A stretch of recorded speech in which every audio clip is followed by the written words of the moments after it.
ತಮಿಳುನಾಡಿನಲ್ಲಿ ಟಿವಿಕೆ ಪಕ್ಷದ ವಿಜಯ್ ಮೊದಲ ಎಲೆಕ್ಷನ್ನಲ್ಲೇ ಸೆಂಚುರಿ ಹೊಡೆದಿದ್ದಾರೆ. ಸ್ಪರ್ಧೆ ಮಾಡಿದ ಮೊದಲ ಚುನಾವಣೆಯಲ್ಲಿ 108 ಸೀಟ್ಗಳನ್ನು ಪಡೆದುಕೊಂಡು ಸಿಂಗಲ್ ಲಾರ್ಜೆಸ್ಟ್ ಪಾರ್ಟಿಯಾಗಿ ಟಿವಿಕೆ ಹೊರಹೊಮ್ಮಿದೆ. ಈಗಾಗಲೇ ಸರ್ಕಾರ ರಚನೆಗೆ ವಿಜಯ್ ಹಕ್ಕು ಮಂಡಿಸಿದ್ದಾರೆ. ಗವರ್ನರ್ಗೆ ಮೇಲ್ ಮೂಲಕ ವಿಜಯ್ ಪತ್ರ ರವಾನಿಸಿದ್ದಾರೆ. ಟಿವಿಕೆ ಶಾಸಕಾಂಗ ಪಕ್ಷದ ನಾಯಕರಾಗಿ ನಟ ವಿಜಯ್ ಆಯ್ಕೆಯಾಗಿದ್ದಾರೆ. ತಮಿಳುನಾಡಿನ ಪಣಿಯೂರಿನ ಪಕ್ಷದ ಕಚೇರಿಯಲ್ಲಿ ಶಾಸಕರ ಜೊತೆ ನಡೆದ ಸಭೆಯಲ್ಲಿ ವಿಜಯ್ ಆಯ್ಕೆಯಾಗಿದ್ದಾರೆ. ಇನ್ನು ಸರ್ಕಾರ ರಚನೆಗೆ ಬೇಕಾಗಿರುವ ಶಾಸಕರ ಬೆಂಬಲ ಪಡೆಯಲು ವಿಜಯ್ ಕಸರತ್ತು ನಡೆಸುತ್ತಿದ್ದಾರೆ. ಟಿವಿಕೆಯ 108 ಶಾಸಕರ ಜೊತೆಗೆ ಉಳಿದ 10 ಶಾಸಕರ ಬೆಂಬಲಕ್ಕೆ ವಿಜಯ್ ಎಐಎಡಿಎಂಕೆಯ ಶಾಸಕರನ್ನ ಸಂಪರ್ಕಿಸಿದ್ದಾರೆ ಎನ್ನಲಾಗಿದೆ. ಇದರ ನಡುವೆ ಕಾಂಗ್ರೆಸ್ನ 5 ಶಾಸಕರು ತಟಸ್ಥ ನಡೆ ತೋರಿದ್ದಾರೆ. ಹೈಕಮಾಂಡ್ನಿಂದ ಸಂದೇಶ ಬಾರದ ಹಿನ್ನೆಲೆ ಕಾಯ್ತಿದ್ದಾರೆ. ಇನ್ನುಳಿದಂತೆ ಡಿಎಂಕೆಯ 4 ಶಾಸಕರ ಜೊತೆಗೂ ವಿಜಯ್ ಚರ್ಚೆ ಮಾಡಿದ್ದಾರಂತೆ. ಮುಖ್ಯಮಂತ್ರಿಯಾಗಿ ಪ್ರಮಾಣ ವಚನಕ್ಕೆ ವಿಜಯ್ ಸಿದ್ಧತೆ ನಡೆಸಿದ್ದಾರೆ. ಮೇ 7ರಂದು ಚೆನ್ನೈನ ಜವಾಹರ್ಲಾಲ್ ನೆಹರು ಸ್ಟೇಡಿಯಂನಲ್ಲಿ ಪ್ರಮಾಣ ವಚನ ಸಮಾರಂಭಕ್ಕೆ ತಯಾರಿ ನಡೆದಿದೆ. ಇದರ ಬಗ್ಗೆ ಇವತ್ತು ನಡೆದ ಶಾಸಕಾಂಗ ಸಭೆಯಲ್ಲಿ ಚರ್ಚೆ ನಡೆಸಲಾಗಿದೆ. ಸರ್ಕಾರ ರಚನೆಗೆ ಬೇಕಾಗಿರುವ ಪಕ್ಷದ 108 ಶಾಸಕರ ಜೊತೆಗೆ ಉಳಿದ 10 ಶಾಸಕರ ಬೆಂಬಲ ಖಚಿತಪಡಿಸಿಕೊಂಡು ನಾಳೆ ಖುದ್ದು ಗವರ್ನರ್ ಅವರನ್ನ ಭೇಟಿಯಾಗಲಿದ್ದಾರೆ ವಿಜಯ್. ತಮಿಳುನಾಡು ವಿಧಾನಸಭಾ ಚುನಾವಣೆಯಲ್ಲಿ ಡಿಎಂಕೆ ಸೋಲು ಹಿನ್ನೆಲೆ ಮುಖ್ಯಮಂತ್ರಿ ಸ್ಥಾನಕ್ಕೆ ಸ್ಟಾಲಿನ್ ರಾಜೀನಾಮೆ ಕೊಟ್ಟಿದ್ದಾರೆ. ರಾಜ್ಯಪಾಲರನ್ನ ಭೇಟಿಯಾಗಿ ಸ್ಟಾಲಿನ್ ರಾಜೀನಾಮೆ ಪತ್ರವನ್ನ ಸಲ್ಲಿಸಿದ್ದಾರೆ. ಸಿಎಂ ಸ್ಥಾನಕ್ಕೆ ಸ್ಟಾಲಿನ್ ರಾಜೀನಾಮೆ ನೀಡಿದ ಬೆನ್ನಲ್ಲೇ ಸಚಿವಾಲಯದ ಕಚೇರಿಯಿಂದ ಸ್ಟಾಲಿನ್ ಅವರ ಫೋಟೋಗಳನ್ನು ಸಿಬ್ಬಂದಿ ತೆರವುಗೊಳಿಸಿದ್ದಾರೆ. ಸಿಎಂ ಸ್ಥಾನಕ್ಕೆ ರಾಜೀನಾಮೆಯ ಬಳಿಕ ಸ್ವಕ್ಷೇತ್ರಕ್ಕೆ ಕೊಳತ್ತೂರು ಕ್ಷೇತ್ರದಲ್ಲಿ ಸ್ಟಾಲಿನ್ ರೋಡ್ ಶೋ ನಡೆಸಿದ್ದಾರೆ. ಈ ವೇಳೆ ಸ್ಟಾಲಿನ್ ನೋಡಲು ಅಪಾರ ಅಭಿಮಾನಿಗಳು ಕಾರ್ಯಕರ್ತರು ನೆರೆದಿದ್ರು. ಸ್ಟಾಲಿನ್ ಜೊತೆಗಿದ್ದ ಆಪ್ತ ಶೇಖರ್ ಬಾಬು ಭಾವುಕರಾದರು.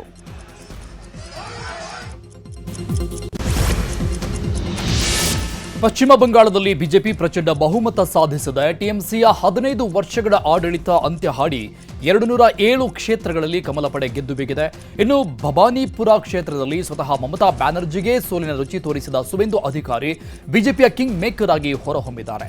ಇದೀಗ ಬಿಜೆಪಿ ಸರ್ಕಾರ ರಚನೆ ಮಾಡೋ ಸರ್ಕಸ್ನಲ್ಲಿದ್ದು ಸಿಎಂ ಪಟ್ಟ ಯಾರಿಗೆ ಒಲಿಯಲಿದೆ ಅನ್ನೋದೇ ಇದೀಗ ಪ್ರಶ್ನೆಯಾಗಿದೆ. 2 ದಿನಗಳಲ್ಲಿ ಶಾಸಕಾಂಗ ಪಕ್ಷದ ನಾಯಕನ ಆಯ್ಕೆ ನಡೆಯಲಿದೆ. ಇನ್ನು ಸುವೇಂದು ಅಧಿಕಾರಿ, ಸಮೀಕ್ ಭಟ್ಟಾಚಾರ್ಯ, ದಿಲೀಪ್ ಘೋಷ್, ರೂಪಾ ಗಂಗೂಲಿ ಹಾಗೂ ಅಗ್ನಿಮಿತ್ರ ಪೌಲ್ ಮಧ್ಯೆ ಸಿಎಂ ರೇಸ್ಗೆ ಭಾರಿ ಪೈಪೋಟಿ ಇದೆ. ಒಟ್ಟಿನಲ್ಲಿ ಬಂಗಾಳ ಸಿಎಂ ಯಾರಾಗ್ತಾರೆ ಅನ್ನೋದೇ ಈಗ ಪ್ರಶ್ನೆಯಾಗಿದೆ. ಪಶ್ಚಿಮ ಬಂಗಾಳದಲ್ಲಿ ಅಭೂತಪೂರ್ವ ಗೆಲುವು ಸಾಧಿಸಿರುವ ಬಿಜೆಪಿ ಹೈಕಮಾಂಡ್ ಸರ್ಕಾರ ರಚನೆಗೆ ಸಿದ್ಧತೆ ನಡೆಸ್ತಾ ಇದೆ.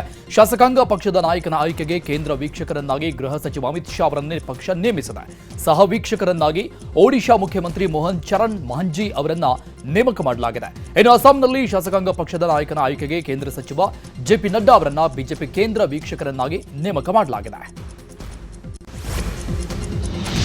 ಪಶ್ಚಿಮ ಬಂಗಾಳದಲ್ಲಿ ಸೋತು ಸುಣ್ಣವಾಗಿರುವ ನಿರ್ಗಮಿತ ಸಿಎಂ ಮಮತಾ ಬ್ಯಾನರ್ಜಿ ನಾನು ರಾಜೀನಾಮೆ ನೀಡಲ್ಲ ಅಂತ ಪಟ್ಟು ಹಿಡಿದಿದ್ದಾರೆ. ಕೋಲ್ಕತ್ತಾದಲ್ಲಿ ಸುದ್ದಿಗೋಷ್ಠಿ ನಡೆಸಿದ ಅವರು ಬಿಜೆಪಿ ಜನರ ಪ್ರಜಾಪ್ರಭುತ್ವದ ಹಕ್ಕುಗಳನ್ನು ಲೂಟಿ ಮಾಡಿದೆ. ಇವಿಎಂ ಮೂಲಕ ಜನರನ್ನ ವಂಚಿಸಲಾಗಿದೆ. ಎಸ್ಐಆರ್ನಲ್ಲಿ 90 ಲಕ್ಷ ಹೆಸರುಗಳನ್ನು ಅಳಿಸಿದ್ದಾರೆ. ನಾವು ನ್ಯಾಯಾಲಯಕ್ಕೆ ಹೋದಾಗ 32 ಲಕ್ಷ ಹೆಸರುಗಳನ್ನು ಸೇರಿಸಲಾಯಿತು. ಅವರು ಕೊಳಕು, ಅಸಹ್ಯ ಮತ್ತು ಚೇಷ್ಟೆಯ ಆಟಗಳನ್ನು ಆಡಿದ್ರು. ನನ್ನ ಜೀವನದಲ್ಲಿ ನಾನು ಈ ರೀತಿಯ ಚುನಾವಣೆಯನ್ನ ನೋಡಿಲ್ಲ ಅಂತ ಕಿಡಿಕಾರಿದ್ದಾರೆ. ಪಶ್ಚಿಮ ಬಂಗಾಳ ವಿಧಾನಸಭೆ ಚುನಾವಣೆ ಫಲಿತಾಂಶ ಕೇವಲ ಆಡಳಿತಾರೂಢ ಟಿಎಂಸಿಗೆ ಮಾತ್ರವಲ್ಲ, ಕಾಂಗ್ರೆಸ್ಗೂ ಆಘಾತ ತಂದಿದೆ.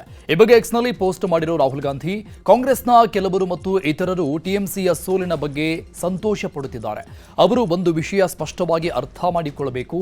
ಅಸ್ಸಾಂ ಮತ್ತು ಬಂಗಾಳದ ಜನಾದೇಶದ ಕಳ್ಳತನವು ಪ್ರಜಾಪ್ರಭುತ್ವವನ್ನ ನಾಶ ಮಾಡುವ ದೊಡ್ಡ ಹೆಜ್ಜೆಯಾಗಿದೆ. ಸಣ್ಣ ರಾಜಕೀಯವನ್ನ ಬದಿಗಿಡಿ.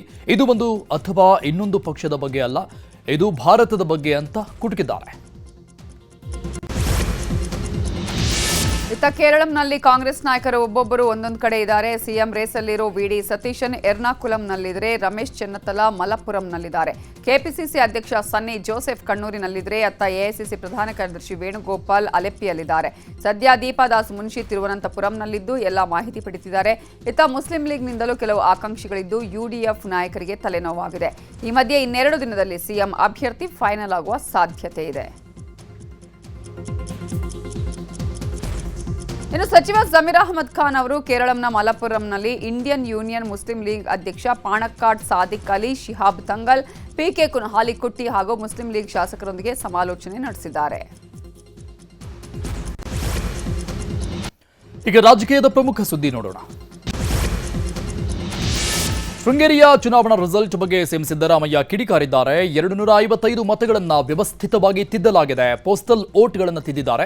ಹಿಂದಿನ ರಿಟರ್ನಿಂಗ್ ಆಫೀಸರ್ ವ್ಯಾಲಿಡ್ ಅಂತ ಹೇಳಿದ ವೋಟ್ಗಳನ್ನು ಈಗ ಇನ್ವ್ಯಾಲಿಡ್ ಮಾಡಲಾಗಿದೆ. ಬಿಜೆಪಿಯವರು ಟ್ರಂಕ್ ತರುವ ಸಿಬ್ಬಂದಿ ಮೂಲಕ ತಿದ್ದಿಸಿದ್ದಾರೆ. ಹಣ್ಣು ತಿಂದವನು ತಪ್ಪಿಸಿಕೊಂಡ, ಸಿಪ್ಪೆ ತಿಂದವನು ಸಿಕ್ಕಾಕೊಂಡ ಎಂಬಂತ ಸ್ಥಿತಿ ನಿರ್ಮಾಣವಾಗಿದೆ. ಬಿಜೆಪಿಯವರು ಕ್ರಿಮಿನಲ್ ಕಾನ್ಸ್ಪಿರೆನ್ಸಿ ಮಾಡಿ ಗೆಲುವು ಸಾಧಿಸಿದ್ದಾರೆ ಅಂತ ಹೇಳಿದ್ದಾರೆ. ರಾಜೇಗೌಡ ಅವ್ರದ್ದು ಕೋರ್ಟ್ನ ಆದೇಶದ ಮೇಲೆ ಮರು ಎಣಿಕೆ ಆಯಿತು. ಪೋಸ್ಟಲ್ ಬ್ಯಾಲೆಟ್ ಪೇಪರ್ಗಳು ಮರು ಎಣಿಕೆ ಆಯಿತು. ಮರು ಎಣಿಕೆಯಲ್ಲಿ 314 ಮತಗಳು ಮಾತ್ರ ವ್ಯಾಲಿಡ್ ಅಂತ ಆಗ್ತವೆ. ಅದರಲ್ಲಿ 255 ಮತಗಳು ಕಡಿಮೆ ಆಗಿದ್ದಾವೆ. 255 ಮತಗಳು ಕಡಿಮೆ ಆಗಿದ್ದಾವೆ ಅಂದರೆ ಇನ್ವ್ಯಾಲಿಡ್ ಆಗಿದ್ದಾವೆ. ಇನ್ನು ಬೆಂಗಳೂರಿನ ಕೆಪಿಸಿಸಿ ಕಚೇರಿಯಲ್ಲಿ ಮಾತನಾಡಿದ ಶೃಂಗೇರಿ ಮಾಜಿ ಶಾಸಕ ಟಿಡಿ ರಾಜೇಗೌಡ ಹಾಗೂ ಶೃಂಗೇರಿ ಕಾಂಗ್ರೆಸ್ ಏಜೆಂಟ್ ಸುಧೀರ್ ಕುಮಾರ್ ಅಂದು ನಡೆದಿದ್ದ ಘಟನಾವಳಿಗಳ ಬಗ್ಗೆ ವಿವರಣೆ ಕೊಟ್ಟರು. ಲಾಕರಿಗೆ ಶಿಫ್ಟ್ ಮಾಡುವಂಥ ಹಂತದಲ್ಲಿರ್ಬೋದು ಅಥವಾ ಪ್ಯಾಕ್ ಮಾಡ್ತಕ್ಕಂಥ ಹಂತದಲ್ಲಿರ್ಬೋದು, ಅದನ್ನು ನನಗೆ ಸಿಂಧು ಮತಗಳಿಗೆ ಮತ್ತೊಂದು ವೈಟ್ ಮಾರ್ಕ್ ಹಾಕುವ ಮುಖಾಂತರ ಅದು ಬೇರೆ ಇಂಕು, ಬೇರೆ ಕಲರು, ಆ ಪ್ಯಾಟ್ರನು ಕೂಡ ಬೇರೆ ಸ್ಪಷ್ಟವಾಗಿ ಕಾಣ್ತಾ ಇದೆ. ಹಾಗಾಗಿ ಇದನ್ನು ಏನು ಎಲೆಕ್ಷನ್ ಕಮಿಷನ್ ಮತ್ತು ನ್ಯಾಯಾಲಯ ಸ್ಪಷ್ಟವಾಗಿ ಪರಿಶೀಲನೆ ಮಾಡಿ ದಾಖಲೆಗಳನ್ನು ಸಲ್ಲಿಸಿ, ಈಗ ನಾವು ನ್ಯಾಯಾಲಯದ ಬಾರಿ ಹೋಗ್ಬೇಕು, ಅನಿವಾರ್ಯ ನ್ಯಾಯಾಲಯದ ಬಾರಿ ಹೋಗ್ತೇವೆ, ಪರಿಶೀಲನೆ ಮಾಡಿ ತನಿಖೆ ಮಾಡಿ ನ್ಯಾಯವನ್ನು ಕೊಡಬೇಕು. ಆವಾಗ ಆ ಸ್ಟ್ರಾಂಗ್ ರೂಮ್ ಅಂತ ಏನು ಇದರಲ್ಲಿ ಇತ್ತು ಚಿಕ್ಕಮಗಳೂರಿನಲ್ಲಿ, ತಾವುಗಳು ಈಗಲೂ ಹೋಗಿ ಪರಿಶೀಲನೆ ಮಾಡ್ಬೋದು. ಎದುರು ಭಾಗದಲ್ಲಿ ಕಾಂಪೌಂಡ್ ಇದೆ, ಸುತ್ತ 3 ಸುತ್ತ ಕಾಂಪೌಂಡೇ ಇಲ್ಲ, ಬಿಲ್ಡಿಂಗ್ಗೆ ಕಾಂಪೌಂಡೇ ಇಲ್ಲ. ಮತ್ತು ಒಳಗಡೆ ಏನು ಕೊಠಡಿಯನ್ನು ತೆಗೆದು ನೋಡಿದಾಗ ಅಲ್ಲಿ 20 ಬಾಕ್ಸ್ಗಳಿತ್ತು. ಆ 20 ಬಾಕ್ಸ್ಗಳಲ್ಲೂ ಸಹಿತ ಹಲವಾರು ಬಾಕ್ಸ್ಗಳಿಗೆ, ಸ್ಟೀಲ್ ಬಾಕ್ಸ್ಗಳಿಗೆ ಲಾಕ್ಗಳಿರಲಿಲ್ಲ, ಸೀಲ್ಗಳಿರಲಿಲ್ಲ. ಆಗ ತಕರಾರನ್ನು ವ್ಯಕ್ತಪಡಿಸಿ ಆ ಬಾಕ್ಸ್ಗಳ ಸ್ಥಿತಿಗತಿಗಳ ಬಗ್ಗೆ ಇನ್ನು ಶೃಂಗೇರಿ ಮರು ಎಣಿಕೆ ಬಗ್ಗೆ ಕಾಂಗ್ರೆಸ್ ನಾಯಕರ ಹೇಳಿಕೆಗಳ ಹಿನ್ನೆಲೆ ಬಿಜೆಪಿ ನಾಯಕರು ಗವರ್ನರ್ ಥಾವರ್ ಚಂದ್ ಗೆಹ್ಲೋಟ್ ಭೇಟಿಯಾಗಿ ದೂರು ಕೊಟ್ಟಿದ್ದಾರೆ. ಲೋಕಭವನದಲ್ಲಿ ಆರ್ ಅಶೋಕ್, ಜೀವರಾಜ್, ಆರಗ ಜ್ಞಾನೇಂದ್ರ ಮತ್ತಿತರರಿಂದ ರಾಜ್ಯಪಾಲರ ಭೇಟಿ ಮಾಡಿದ್ರು. ಶೃಂಗೇರಿ ಮರು ಎಣಿಕೆ ಬಳಿಕ ನಡೆದ ವಿದ್ಯಮಾನಗಳ ಬಗ್ಗೆ ರಾಜ್ಯಪಾಲರಿಗೆ ದೂರು ಕೊಟ್ಟಿದ್ದಾರೆ. ಶಾಸಕ ಜೀವರಾಜ್ಗೆ ಪ್ರಮಾಣ ವಚನ ಬೋಧಿಸಲ್ಲ ಅಂತ ಸ್ಪೀಕರ್ ಖಾದರ್ ಸಂದೇಶ ಕೊಟ್ಟಿದ್ದು, ಗವರ್ನರ್ ಅವರಿಂದ ಪ್ರಮಾಣ ವಚನ ಬೋಧಿಸಲು ಬಿಜೆಪಿ ನಾಯಕರು ಪ್ರಯತ್ನದಲ್ಲಿದ್ದಾರೆ.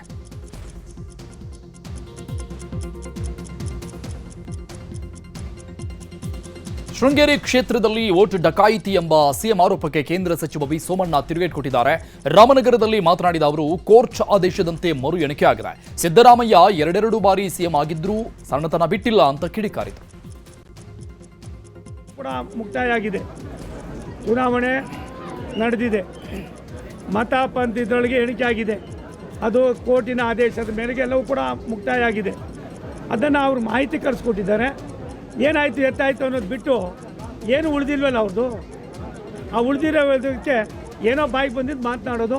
ಈ ಒಂದು ಸಣ್ಣತನವನ್ನು ಅವ್ರು ಬಿಡದೆ ಹೋದರೆ, ಮುಖ್ಯಮಂತ್ರಿಗಳಾಗಿ 2 ಸಾರಿ ಮುಖ್ಯಮಂತ್ರಿ ಆದರೂ ಕೂಡ ನಿಮ್ಮ ದಹ ಇನ್ನೂ ನೀಗಲಿಲ್ಲ ಅಂದರೆ ದೇವರೇ ನಿಮಗೆ ಬುದ್ಧಿ ಕೊಡಬೇಕವೇನೋ. ಅಂಚೆ ಮತಗಳನ್ನು ತಿರುಚಿದ ಆರೋಪ ಪ್ರಕರಣಕ್ಕೆ ಸಂಬಂಧಪಟ್ಟ ಹಾಗೆ ಶೃಂಗೇರಿ ಶಾಸಕ ಡಿಎನ್ ಜೀವರಾಜ್ ವಿರುದ್ಧ ಕ್ರಿಮಿನಲ್ ಪ್ರಕರಣ ದಾಖಲಾಗಿತ್ತು. ಎಫ್ಐಆರ್ ರದ್ದು ಮಾಡುವಂತೆ ಕೋರಿ ಶೃಂಗೇರಿ ಶಾಸಕ ಡಿಎನ್ ಜೀವರಾಜ್ ಹೈಕೋರ್ಟ್ನಲ್ಲಿ ಸಲ್ಲಿಸಿದ ಅರ್ಜಿಯ ವಿಚಾರಣೆ ನಡೆಯಿತು. ಜೀವರಾಜ್ ಪರ ಅಶೋಕ್ ಹಾರ್ನಹಳ್ಳಿ ವಾದ ಮಂಡಿಸಿದ್ರೆ, ಸರ್ಕಾರದ ಪರವಾಗಿ ಎಸ್ಪಿಪಿ ಬೆಳ್ಳಿಯಪ್ಪ ಹಾಜರಾಗಿದ್ದರು. ಇನ್ನು ಹಾಲಿ ಚುನಾವಣಾಧಿಕಾರಿ ಗೌರವ್ ಶೆಟ್ಟಿ ಮೇಲೆ ಎಫ್ಐಆರ್ ಮಾಡಿದ್ದಕ್ಕೆ ನ್ಯಾಯಮೂರ್ತಿ ಶ್ರೀಶಾನಂದ ಗರಂ ಆದರು. ಗೊಂದಲಗಳಿದ್ರೆ ಚುನಾವಣಾ ತಕರಾರು ಅರ್ಜಿಯಲ್ಲಿ ಉಲ್ಲೇಖಿಸಬೇಕಿತ್ತು. ರಾಜಕೀಯ ಒತ್ತಡದಿಂದ ದೂರು ದಾಖಲಿಸುವುದು ಸರಿಯಲ್ಲ. ಹೀಗಾದ್ರೆ ಯಾವ ಅಧಿಕಾರಿಯೂ ಸ್ವತಂತ್ರವಾಗಿ ಕೆಲಸ ಮಾಡಲಾಗೋದಿಲ್ಲ ಅಂತ ಅಭಿಪ್ರಾಯಪಟ್ಟ ಜಡ್ಜ್ ಮೇ 7ರವರೆಗೆ ಎಫ್ಐಆರ್ಗೆ ತಡೆ ನೀಡಿದರು.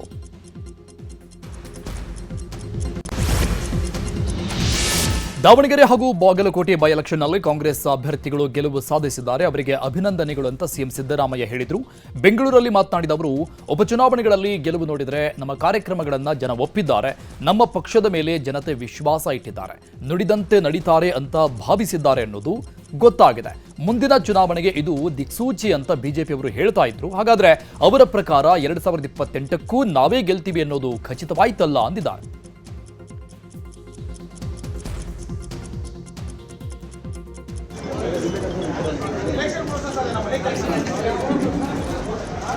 ಎಲೆಕ್ಷನ್ನಲ್ಲೂ ಗೆದ್ದಿದ್ದು, ಈಗ ಮತ್ತೆ 2 ಬೈ ಎಲೆಕ್ಷನ್ನಲ್ಲೂ ಗೆದ್ದಿದ್ದೀವಿ.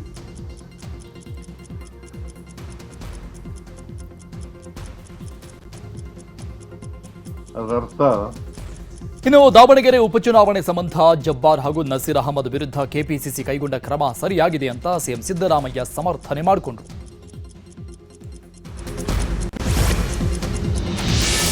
ಬೈ ಎಲೆಕ್ಷನ್ ಗೆಲುವಿನ ಕುರಿತು ಸಚಿವ ಸತೀಶ್ ಜಾರಕಿಹೊಳಿ ಪ್ರತಿಕ್ರಿಯೆ ಕೊಟ್ಟಿದ್ದು, ಬಾಗಲಕೋಟೆಯಲ್ಲಿ ಅಂದುಕೊಂಡದ್ದಕ್ಕಿಂತ ಹೆಚ್ಚಿನ ಮತ ಬಂದಿದೆ. ಇದಕ್ಕೆ ಸ್ಥಳೀಯ ನಾಯಕರೇ ಕಾರಣ. ಸಚಿವರು, ಶಾಸಕರು ಬಹಳ ಕೆಲಸ ಮಾಡಿದ್ದಾರೆ. ಗ್ಯಾರಂಟಿ ಯೋಜನೆಗಳು ನಮ್ಮ ಕೈ ಹಿಡಿದಿವೆ. ಮೇಟಿಯವರು ಮಾಡಿದ ಅಭಿವೃದ್ಧಿ ಕೆಲಸಗಳು ನಮಗೆ ಸಹಕಾರಿಯಾಗಿವೆ. ಈವರೆಗೆ ಯಾರು ಕೂಡ ಬಾಗಲಕೋಟೆಯಲ್ಲಿ ಈ ಮಾರ್ಜಿನ್ನಲ್ಲಿ ಗೆದ್ದಿಲ್ಲ. ಬಿಜೆಪಿಯಲ್ಲಿ ಇದ್ದ ಮತ ವಾಪಸ್ ತರಲು ಪ್ರಯತ್ನ ಮಾಡಿದ್ವು ಅಷ್ಟೇ. ಅಹಿಂದ ಮತ ಒಂದೆಡೆ ತಂದಿದ್ದು ಯಶಸ್ವಿಯಾಯಿತು. ಕಾಂಗ್ರೆಸ್ಗೆ ಅಹಿಂದ ಮತಗಳು ಬಹಳ ಮುಖ್ಯ ಅಂತ ಹೇಳಿದರು. ರಾಜ್ಯದಲ್ಲಿ ನಾಯಕತ್ವ ಬದಲಾವಣೆ ಇಲ್ಲ ಅಂತ ಎಐಸಿಸಿ ಅಧ್ಯಕ್ಷ ಮಲ್ಲಿಕಾರ್ಜುನ ಖರ್ಗೆ ಹೇಳಿದ್ರು. ಇದೇ ವಿಚಾರವಾಗಿ ಸಚಿವ ಪ್ರಿಯಾಂಕ್ ಖರ್ಗೆ ಪ್ರತಿಕ್ರಿಯೆ ಕೊಟ್ಟಿದ್ದು, ಎಐಸಿಸಿ ಅಧ್ಯಕ್ಷರೇ ಹೇಳಿದ ಮೇಲೆ ಮುಗಿತಲ್ಲ, ಸಿಎಂ ಸ್ಥಾನ ಖಾಲಿ ಇಲ್ಲ ಅಂತ ಅರ್ಥ ಮಾಡ್ಕೊಳ್ಬೇಕು. ಸಂದರ್ಭ ಬಂದಾಗ ತೀರ್ಮಾನ ಮಾಡ್ತೀವಿ ಅಂದಿದ್ದಾರೆ. ಅದರ ಬಗ್ಗೆ ಮಾತಾಡೋದು ಸರಿಯಲ್ಲ ಅಂತ ಹೇಳಿದರು. ಸಚಿವ ಸಂಪುಟ ಪುನಾರಚನೆ ವಿಚಾರವಾಗಿ ಸಿಎಂ ಸಿದ್ದರಾಮಯ್ಯ ಪ್ರತಿಕ್ರಿಯೆ ಕೊಟ್ಟಿದ್ದಾರೆ. ಹೈಕಮಾಂಡ್ ಕರೆದಾಗ ನಾವು ದೆಹಲಿಗೆ ಹೋಗ್ತೀವಿ. ಸಚಿವ ಸ್ಥಾನಕ್ಕೆ ಆಸೆ ಪಡೋದು ತಪ್ಪಲ್ಲ. ಹೈಕಮಾಂಡ್ ಕರೆದಾಗ ನಾನು ದೆಹಲಿಗೆ ಹೋಗ್ತೀನಿ. ಇನ್ನು ಕೇರಳದಲ್ಲಿ ಯಾರನ್ನ ಸಿಎಂ ಮಾಡಬೇಕು ಅನ್ನೋದನ್ನು ಹೈಕಮಾಂಡ್ ನಿರ್ಧರಿಸಲಿದೆ ಅಂತ ಹೇಳಿದರು.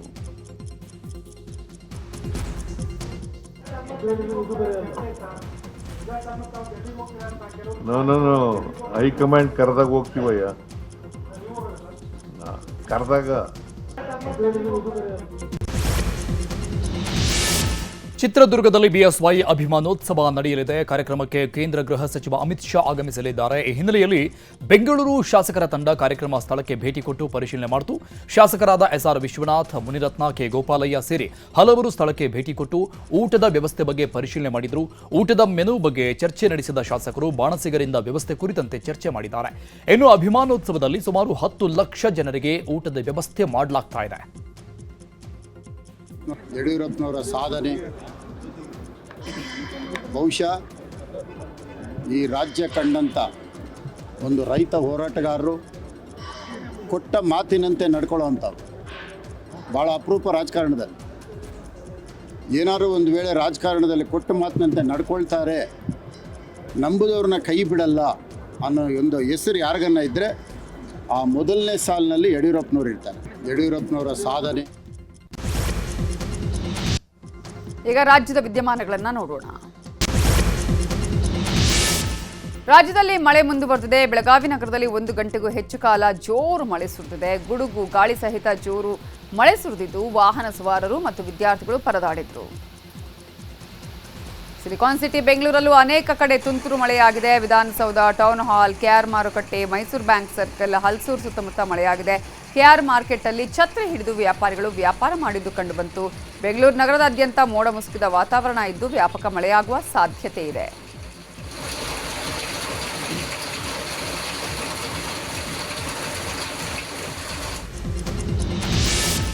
ರಾಜ್ಯದಲ್ಲಿ ಹಲವೆಡೆ ಮಳೆ ಅಬ್ಬರ ಜೋರಾಗಿದ್ದು ಸಾಲು ಸಾಲು ಅವಾಂತರಗಳು ಸೃಷ್ಟಿಯಾಗಿದೆ. ಇಂದು ದಕ್ಷಿಣ ಒಳನಾಡು ಜಿಲ್ಲೆಗಳಲ್ಲಿ ಭಾರೀ ಮಳೆ ಆಗಲಿದೆ ಅಂತ ಭಾರತೀಯ ಹವಾಮಾನ ಇಲಾಖೆ ಹೇಳಿದೆ. ಬರೋಬ್ಬರಿ 115 ಮಿಲಿಮೀಟರ್ನಷ್ಟು ಮಳೆ ಸುರಿಯುವ ಮುನ್ಸೂಚನೆ ಕೊಡಲಾಗಿದೆ.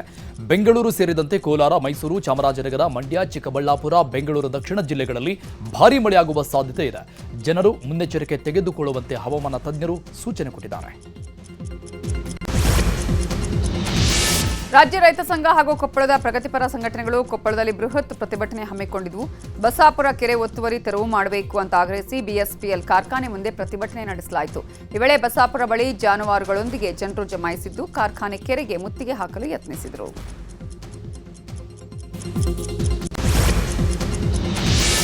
ಭ್ರೂಣ ಪತ್ತೆ ಹತ್ಯೆ ಪ್ರಕರಣ ಸಂಬಂಧಪಟ್ಟಂಗೆ ಮಂಡ್ಯ ನಗರದಲ್ಲಿ ಸ್ಕ್ಯಾನಿಂಗ್ ಸೆಂಟರ್ಗಳಿಗೆ ಅಧಿಕಾರಿಗಳು ಭೇಟಿ ಕೊಟ್ಟಿದ್ದಾರೆ. ತಹಶೀಲ್ದಾರ್ ವಿಶ್ವನಾಥ್ ನೇತೃತ್ವದಲ್ಲಿ ಸ್ಕ್ಯಾನಿಂಗ್ ಸೆಂಟರ್ಗಳಿಗೆ ದಿಢೀರ್ ಭೇಟಿ ನೀಡಿ ಪರಿಶೀಲನೆ ನಡೆಸಲಾಗಿದೆ. ತಾಲೂಕು ಆಡಳಿತ, ಆರೋಗ್ಯ ಇಲಾಖೆ ಅಧಿಕಾರಿಗಳ ತಂಡದಿಂದ ರಿಜಿಸ್ಟರ್ ಹಾಗೂ ಸ್ಕ್ಯಾನಿಂಗ್ ದಾಖಲೆಗಳ ಪರಿಶೀಲನೆ ಆಯಿತು. ಅಕ್ರಮವಾಗಿ ಭ್ರೂಣ ಹತ್ಯೆ ಕಂಡು ಬಂದರೆ ಕಾನೂನು ಕ್ರಮದ ಎಚ್ಚರಿಕೆಯನ್ನು ಅಧಿಕಾರಿಗಳು ನೀಡಿದ್ದಾರೆ.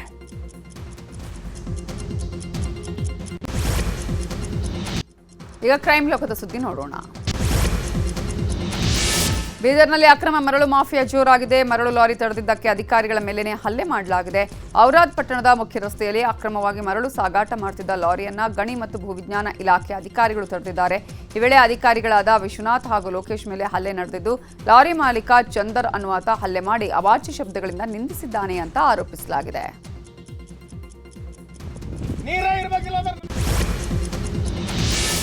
ಚಿಕ್ಕಮಗಳೂರಿನ ಎನ್ಆರ್ಪುರ ತಾಲೂಕಿನ ಬಾಳೆಹೊನ್ನೂರಲ್ಲಿ ವಾಮಾಚಾರ ನಡೆದಿರುವ ಆರೋಪ ಕೇಳಿಬಂದಿದೆ. ಸಹಾಯಕ ಅರಣ್ಯ ಸಂರಕ್ಷಣಾಧಿಕಾರಿ ಮನೆ ಮುಂದೆ ಹಾಗೂ ಅವರ ಜೀಪ್ ಬಳಿಯಲ್ಲೂ ವಾಮಾಚಾರದ ಅನುಮಾನ ಮೂಡಿದೆ. ಮನೆ ಗೇಟ್ ಬಳಿ ಎಸಿಎಫ್ ಮೋಹನ್ ಹಾಗೂ ಅವರ ಜೀಪ್ ಚಾಲಕನ ಫೋಟೋ ಇಟ್ಟು ಪೂಜೆ ಮಾಡಲಾಗಿದೆ. ಮಣ್ಣಿನ ಮಡಿಕೆಯೊಳಗೆ ಮೋಹನ್ ಹಾಗೂ ಜೀಪ್ ಚಾಲಕರ ಫೋಟೋ ಇಟ್ಟು ಅರಿಶಿಣ ಕುಂಕುಮ ಹಾಕಿ ಮಡಿಕೆ ಒಡೆಯಲಾಗಿದೆ. ಈ ಘಟನೆ ಸಂಬಂಧಪಟ್ಟಂಗೆ ಎಸಿಎಫ್ ದೂರಿನನ್ವಯ ಬಾಳೆಹೊನ್ನೂರು ಠಾಣೆಯಲ್ಲಿ ಪ್ರಕರಣ ದಾಖಲಾಗಿದೆ.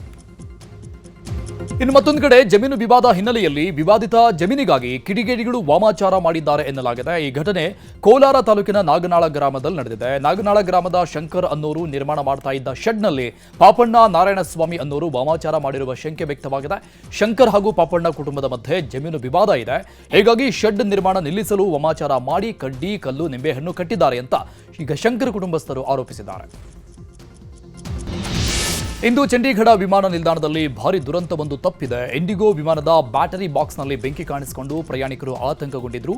ಹೈದರಾಬಾದ್ನಿಂದ ಚಂಡೀಗಢಕ್ಕೆ ತೆರಳುತ್ತಾ ಇದ್ದ ಇಂಡಿಗೋ ವಿಮಾನ 6E108 ರಲ್ಲಿ ಈ ಘಟನೆ ನಡೆದಿದೆ.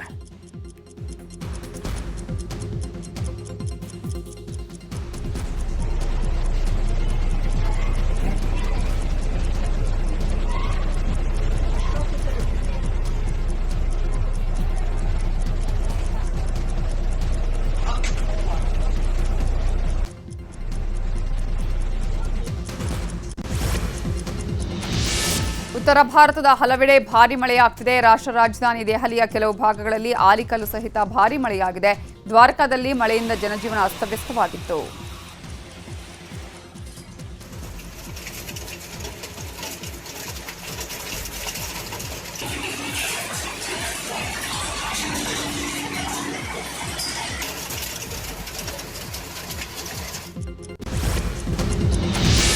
ವಿಯೆಟ್ನಾಂ ಅಧ್ಯಕ್ಷ ಟೋ ಲ್ಯಾಮ್ ಭಾರತಕ್ಕೆ ಆಗಮಿಸಿದ್ದಾರೆ. ಪ್ರಧಾನಿ ನರೇಂದ್ರ ಮೋದಿ ಅವರ ಆಹ್ವಾನದ ಮೇರೆಗೆ ಟೋ ಲ್ಯಾಮ್ ಭಾರತಕ್ಕೆ ಬಂದಿದ್ದಾರೆ. ವಿಮಾನದ ಮೂಲಕ ದೆಹಲಿಗೆ ಬಂದಿಳಿದ ಟೋ ಲ್ಯಾಮ್ ಅವರನ್ನ ಮಳೆಯ ನಡುವೆಯೂ ಸ್ವಾಗತಿಸಲಾಯಿತು. ನಾಳೆ ಪ್ರಧಾನಿ ಮೋದಿ ಹಾಗೂ ಟೋ ಲ್ಯಾಮ್ ಇಬ್ಬರು ಭೇಟಿಗಾಗಿ ಮಾತುಕತೆ ನಡೆಸಲಿದ್ದಾರೆ.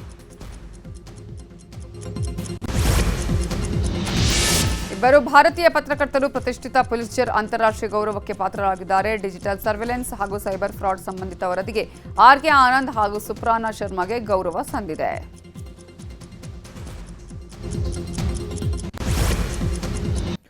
ಈಗ ವಿದೇಶದ ಪ್ರಮುಖ ಸುದ್ದಿ ನೋಡೋಣ. 5 ಜನರನ್ನ ಹೊತ್ತೊಯ್ತಾ ಇದ್ದ ಸಣ್ಣ ವಿಮಾನವೊಂದು ಆಗ್ನೇಯ ಬ್ರೆಜಿಲ್ನಲ್ಲಿ ಅಪಘಾತಕ್ಕೀಡಾಗಿದೆ. ಪೈಲಟ್ ನಿಯಂತ್ರಣ ಕಳೆದುಕೊಂಡ ವಿಮಾನ ವಸತಿ ಕಟ್ಟಡಕ್ಕೆ ಡಿಕ್ಕಿ ಹೊಡೆದಿದೆ. ಪರಿಣಾಮ 3 ಸಾವನ್ನಪ್ಪಿ 2 ಗಾಯಗೊಂಡಿದ್ದಾರೆ. ಬೆಲೋ ಹೋರಿಜಾಂಟೊಯಲ್ಲಿ ಈ ಘಟನೆ ನಡೆದಿದೆ. ಪಂಪುಲ್ಹಾ ವಿಮಾನ ನಿಲ್ದಾಣದಿಂದ ಹಾರಿದ ಕೆಲ ಹೊತ್ತಲ್ಲಿ ವಿಮಾನ ಅಪಘಾತಕ್ಕೀಡಾಗಿದೆ.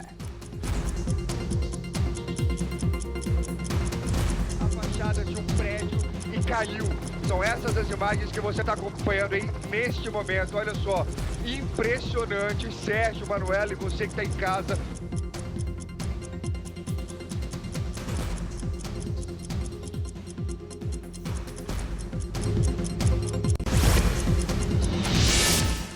ಹಾರ್ಮುಜ್ ಜಲಸಂಧಿಯಲ್ಲಿ ಉದ್ವಿಗ್ನತೆ ಮುಂದುವರೆದಿದೆ. 6 ಇರಾನಿನ ಸಣ್ಣ ದೋಣಿಗಳನ್ನು ಅಮೆರಿಕ ನೌಕಾಪಡೆ ಸೈನಿಕರು ನಾಶಪಡಿಸಿದ್ದಾರೆ. ಈ ಮೂಲಕ ಇರಾನಿನ ಕ್ರೂಸ್ ಕ್ಷಿಪಣಿಗಳು ಮತ್ತು ಡ್ರೋನ್ಗಳನ್ನು ತಡೆದಿದೆ ಅಂತ ಯುಎಸ್ ಮಿಲಿಟರಿ ಹೇಳಿದೆ.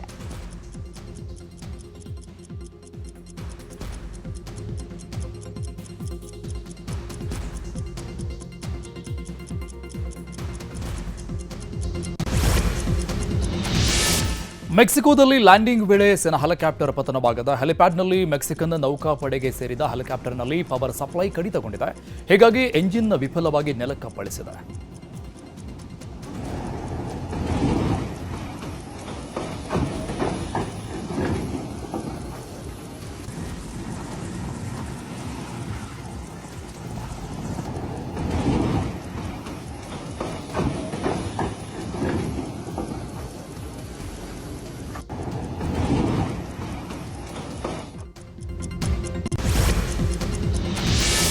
ಚೀನಾದ ಹುನಾನ್ ಪ್ರಾಂತ್ಯದಲ್ಲಿ ಪಟಾಕಿ ಕಾರ್ಖಾನೆಯಲ್ಲಿ ಸ್ಫೋಟ ಸಂಭವಿಸಿದ್ದು 21 ಮಂದಿ ಸಾವಿಗೀಡಾಗಿದ್ದಾರೆ. 61 ಜನ ಗಾಯಗೊಂಡಿದ್ದು ಆಸ್ಪತ್ರೆಗೆ ದಾಖಲಿಸಲಾಗಿದೆ.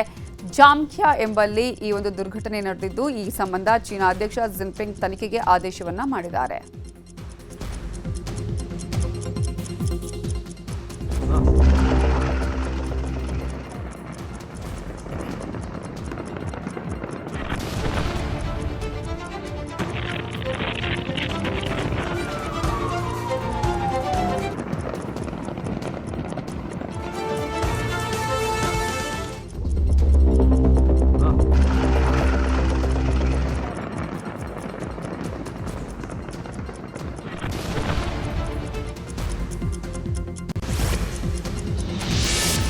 ಥೈಲ್ಯಾಂಡ್ನ ಬಾತುಮ್ ಥಾನಿ ಪ್ರಾಂತ್ಯದಲ್ಲಿ ವಾರ್ಷಿಕ ಲುಕ್ನು ರಾಕೆಟ್ ಉಡಾವಣಾ ಸ್ಪರ್ಧೆ ಆಯೋಜಿಸಲಾಗಿದ್ದು, ದೇವಾಲಯಗಳ ನಡುವಿನ ಪಾರಂಪರಿಕ ಸ್ನೇಹಪರ ಸ್ಪರ್ಧೆಯಾಗಿದ್ದು, ಇದನ್ನು ಮಾನ್ ಸಮುದಾಯ ಆಚರಣೆ ಮಾಡುತ್ತೆ.